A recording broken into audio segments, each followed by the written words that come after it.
Need po ba pumunta doon para sa penalty? What if online lang?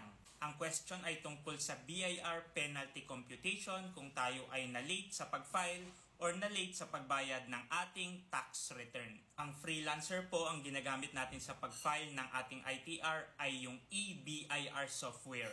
At wala pong automatic computation ng penalty using eBIR. Kailangan talaga natin pumunta sa BIR Revenue District Office natin kung kailangan nating magpa-compute ng ating late filing of tax return.